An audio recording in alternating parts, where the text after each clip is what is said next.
Hello everybody, welcome back to another video. This is going to be part 2 of my Alaska series, and we're going to be covering the areas between Seward and Soldotna today, and Soldotna and the surrounding area, which includes the town of Kenai.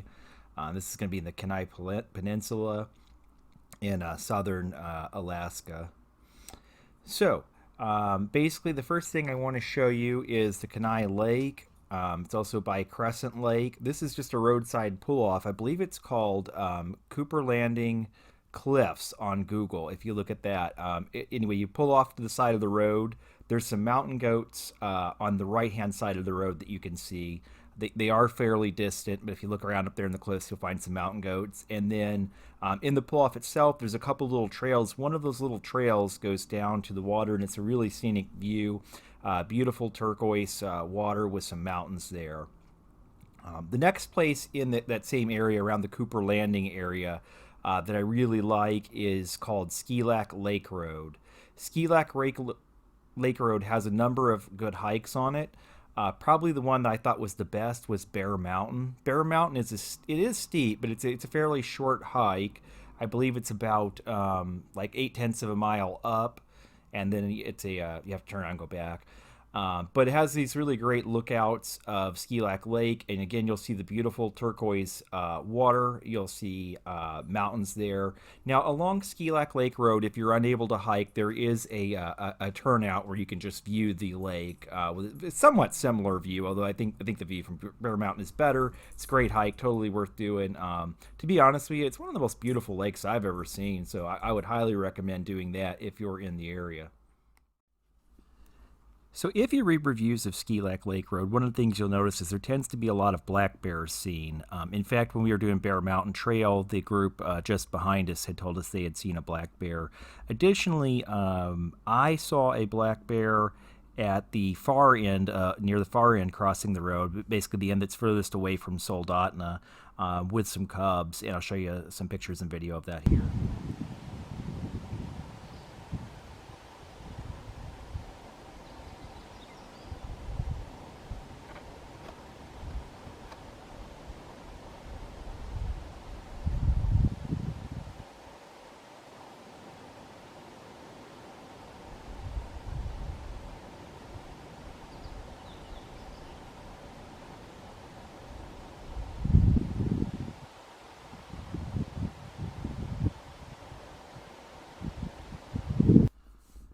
Just like the other areas we visited in Alaska, you can find a lot of moose in Soldotna.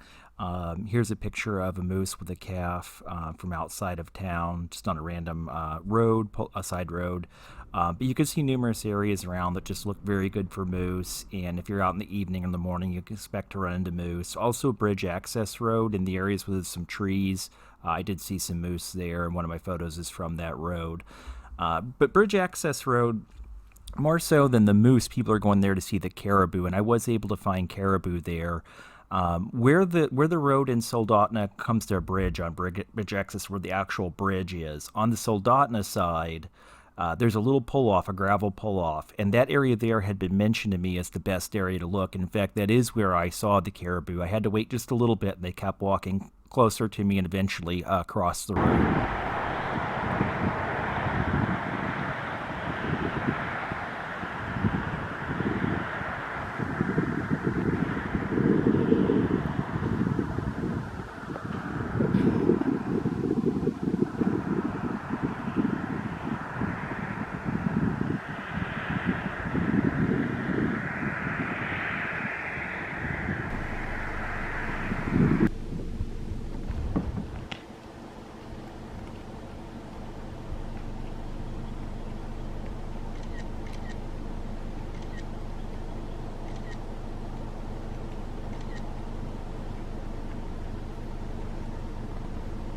The next activity I'm going to suggest around Soldotna is bear watching. Now, there's more than one tour you can go with, and I've only been on one, so I can't compare, but I can say we went with Natron Air, and the tour was excellent. We thought they did a really great job on the tour, getting us close to the bears. being in communication with the various lodges and stuff, and knowing where the bears are going to be and where the best place to get to them is going to be. Also, they can take it by a volcano, depending on the weather, if it's able, and past a glacier. And flying over a glacier might not sound that exciting if you've already seen them by boat and things, but it was really the only way we got to see the deep crevices. It's this really crazy blue color water that was in the crevices on the glacier, and so that was it was pretty neat.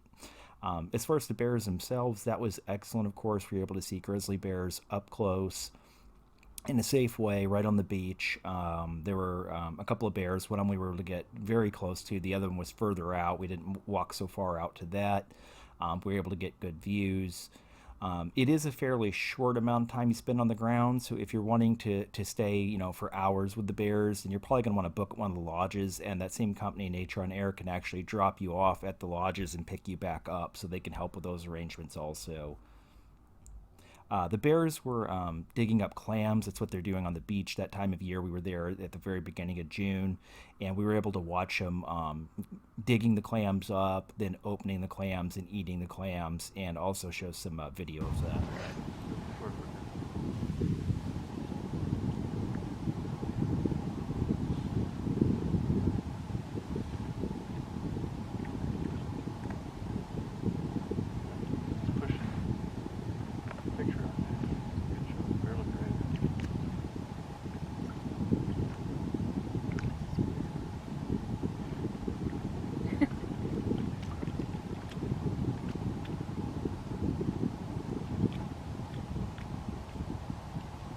So they just wake up and people are like, oh, I got kids.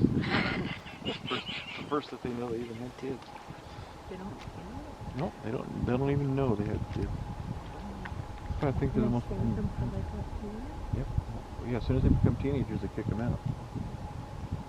So I mean, how much more perfect is that? Do they still have more children while they're still raising them?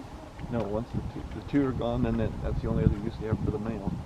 As soon as the kids are gone, then they turn into heat again and they'll breed. And then they kick the male away. They don't want anything to do with them again. So no breeding season. It's the only use they have for the male. And when they when they wake up in the spring, anything they eat, it's all nutrition for them. They have milk everything. Everything is nutrition. Trees, they need a tree, they need grass. Boring sow.